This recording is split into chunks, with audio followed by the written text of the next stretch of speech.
నమస్తే, మీ పేరు? నమస్తే అండి, నా పేరు భాష అండి. ఏం చేస్తుంటారు భాషా గారు? ఆటోనగర్లో ఫౌండరీ పని అండి. తల్లికి వందన అమౌంట్ వేసానని చెప్తున్నారు గవర్నమెంట్. మీ పిల్లలు ఎక్కడ చదువుతున్నారు? ఎంతమంది పిల్లలు? తల్లికి వందన పడిందా మీకు? మాకు ముగ్గురు పిల్లలు, ఇద్దరు మగపిల్లలు, ఒక పాప. ఇద్దరు పిల్లలు ఈ హై స్కూల్లోనే 10th, ఒక బాబు 5th క్లాసు. ముగ్గురు పిల్లలకి 39,000 మాకు పండి. 39,000 పడ్డాయండి? అవును, వచ్చినాయి. ముగ్గురు కూడా గవర్నమెంట్ స్కూల్? ముగ్గురు గవర్నమెంట్ స్కూల్. ఎలా అనిపిస్తుంది 39,000 మీ అకౌంట్లో జమ చేయడం అనేది? ఏ విధంగా అనిపిస్తుంది మీకు? అది కొంచెం పెద్ద విషయమే. 39,000 ఒక కుటుంబానికి మాకు వచ్చినాయి అంటే అది కొద్దిగా గొప్ప విషయమే. ఇంకోటి ఏంటంటే ప్రైవేటు స్కూల్ కన్నా బాగా ఉన్నాయి ఈరోజు గవర్నమెంట్ స్కూల్ నెంబర్ 1గా ఉన్నాయి. ఎందుకంటే పిల్లల స్టడీ కానీ, పిల్లల చదువు కానీ, పుస్తకాలు కానీ ఏదైనా సరే. ఇప్పుడు ఒక ప్రైవేట్ స్కూల్లో చదవాలంటే ఒక పిల్లోడికి వచ్చి కనీసం ఒక 50-60 వేలు లేనిది లేదు. ఇప్పుడు తల్లి కొంత సంగతి మాకు పక్కన పెడదాం. ఇప్పుడు కనీసం ముగ్గురు పిల్లలు అంటే, నాకు ఇద్దరు పిల్లల మీద అంటే ఇది 1,00,000, అదొక 30,000 దాకా నేను తీయాలి. ప్రతి సంవత్సరం తీయాల్సిందే నేను. కానీ ఈరోజు ఆ భారం నాకు లేదు. ఆ భారం ముందు నాకు లేదు. తల్లి వందనం పడింది, ఓకే, పడపోయిన సమస్య కాదు. కానీ ప్రతి సంవత్సరం నేను పిల్లలకి చదివించాలంటే 1,30,000 మినిమం తీయాలి ప్రైవేట్ స్కూల్కి. ఆ ప్రైవేట్ స్కూల్లో ఇంగ్లీష్ మీడియం ఇవన్నీ ఉన్నాయి కాబట్టి అదే ఇంగ్లీష్ మీడియం గవర్నమెంట్ స్కూల్లో ఈ రోజు పెట్టి నెంబర్ 1గా స్థాయి చెప్తుంటే నాకు ఆ 1,30,000 సంవత్సరానికి నాకు మిగులుతున్నాయి. దీని గురించి నేను అప్పు చేసి బాధపడి కష్టపడి తిరగాల్సిన అవసరం లేకుండా ప్రశాంతంగా ఉంది. పిల్లలు బాగా చదువుతున్నారు. అంటే ఇప్పుడు పేరెంట్ టీచర్ మీటింగ్ అనేది కండక్ట్ చేస్తున్నారు కదండి, ఈ మీటింగ్కి మీరు అటెండ్ అయ్యారు. సో దీనివల్ల ఉపయోగం ఉందంటారా? మీరేం తెలుసుకున్నారు ఈ మీటింగ్? ఉపయోగం ఉంది, చాలా ఉపయోగం ఉంది. స్కూళ్ళు చాలా మారడం కాదు, ముందు ఇప్పుడు ఒక ఆమె చెప్పినట్టుగా ఈ స్కూల్లో ప్రతిరోజు పిల్లలు రాకపోయినా మాకు మెసేజ్ వచ్చేస్తుంది. పిల్లలు ఏదైతే రాయాలో అది కూడా మాకు ఫోన్లో వచ్చేస్తున్నాయి మెసేజ్లు. మేము అది చూడగలుగుతున్నాం, చెప్పగలుగుతున్నాం. అసలు పిల్లలు నెంబర్ 1గా చదువుతున్నారండి ఈరోజు మాత్రం. గవర్నమెంట్ స్కూల్లో నెంబర్ 1, ఏ మాటకు ఆ మాట. అంటే ప్రస్తుతం విద్యాశాఖ మంత్రిగా లోకేష్ పనితీరు ఎలా ఉందనుకుంటున్నారు? ఈ ఎడ్యుకేషన్ పరంగా ఏ విధంగా ఉందనుకుంటున్నారు? బాగుంది, నెంబర్ 1గా ఉంది. మేము హ్యాపీ. మా పిల్లలు చదువుకున్నారు, మేము తల్లిదండ్రులుగా మేము హ్యాపీ. బాగా చదువుతున్నారు, నెంబర్ 1. అంటే ఒక మార్పును తీసుకొచ్చారంటారు లోకేష్ వచ్చిన తర్వాత విద్యాశాఖ మంత్రి? తీసుకొచ్చారు. స్కూల్ నీట్నెస్ కానీ, స్కూళ్ళు కానీ అన్నిటికీ బాగున్నాయండి. ఇలాగే ఉండాలని కోరుకుంటున్నాం. గతంలో మీకు మీ అబ్బాయి కానీ మీ అమ్మాయి కానీ ఆబ్సెంట్ అయినప్పుడు మెసేజ్లు వచ్చేవండి గత ప్రభుత్వం హయాంలో ఉన్నప్పుడు? ఇప్పుడే ఇది మొదలు పెట్టారంటారు? గత ప్రభుత్వంలో ఉన్నప్పుడు కూడా మాకు వచ్చాయి, కానీ ఇప్పుడు మాత్రం బాగా ఫాస్ట్గా బాగా వస్తున్నాయి మెసేజ్లు కానీ, చదువు కానీ బ్రహ్మాండంగా ఉంది. మాకు అసలు ఇబ్బంది లేదు.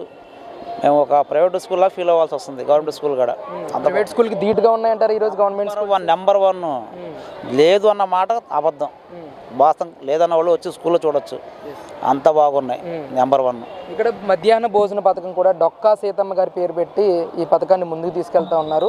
అసలు మీరు భోజనం చేశారా ఎప్పుడన్నా? కానీ మీ పిల్లల్ని కానీ అడిగారా ఎలా ఉందంటున్నారు అసలు ఈ భోజనం గురించి? అంటే ఈ భోజనం గురించి మేము ఎలాగుందని అప్పుడప్పుడు నేను నెలకొకసారి వచ్చి ట్రైల్ చేస్తూ ఉంటా, కొంచెం చూస్తూనే ఉంటా. కంపల్సరీగా వస్తూ ఉంటే నిజంగా చాలా బాగుంది. నేను చెప్పడం కాదు, మా పిల్లలు క్యారేజ్ కట్టి పంపిస్తాను వాస్తవంగా.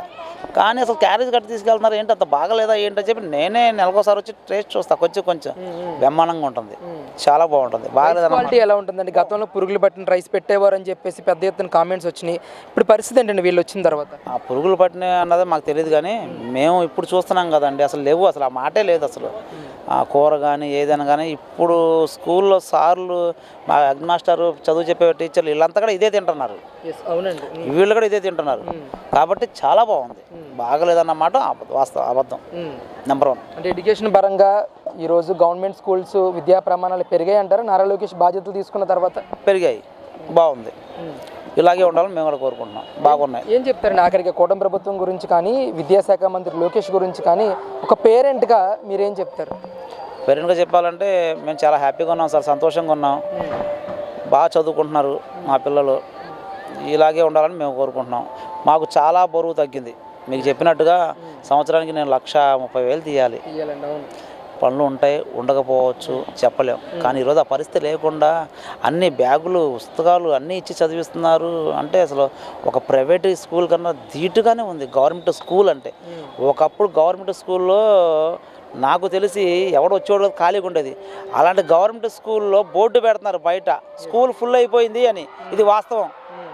అవి చూసినప్పుడు ఎలా అనిపించిందండి? మీ పిల్లలు కూడా గవర్నమెంట్ స్కూల్లోనే చదువుతున్నారు, హౌస్ఫుల్ బోర్డు పెట్టినప్పుడు మీ రియాక్షన్ ఏంటండి అసలు? చాలా ఆనందంగా ఉంది. గవర్నమెంట్ స్కూల్ ఏంటి ఫుల్ అయిపోయిందని బోర్డు పెట్టడం ఏంటి, అది ఎప్పుడు నేను చూడలే. ఎన్ని సంవత్సరాల్లో నా 50 ఏళ్ళలో, నాకు 50 ఏళ్ళ వయసు, నేను చిన్నప్పటి నుంచి ఇప్పుడు దాకా చూడలే. అలాంటిది గవర్నమెంట్ స్కూల్ బోర్డు పెడతాం ఏంటి, హౌస్ స్కూల్ ఫుల్ అయిపోయిన స్కూల్ అని. అంటే ప్రైవేట్ స్కూల్లో చదివించే స్తోమత ఉన్నవాడు కూడా తీసుకొచ్చి ఈరోజు గవర్నమెంట్ స్కూల్లో వేస్తున్నాడంటే అది మారిందా లేదా? మారిందని అర్థం. మారింది సార్. మొన్న చూస్తే 10th క్లాస్ స్టూడెంట్స్కి సంబంధించి పేపర్లో యాడ్లు కానీ, టీవీలో యాడ్లు కానీ, థియేటర్లో కూడా యాడ్లు వేశారు. పిల్లలు మంచి స్కోర్ సాధించారు, 593 మార్కులతో స్టేట్ ఫస్ట్ వచ్చారు గవర్నమెంట్ స్కూల్ విద్యార్థులు. దీని గురించి ఏం చెప్తారండి అసలు? చాలా సంతోష విషయం.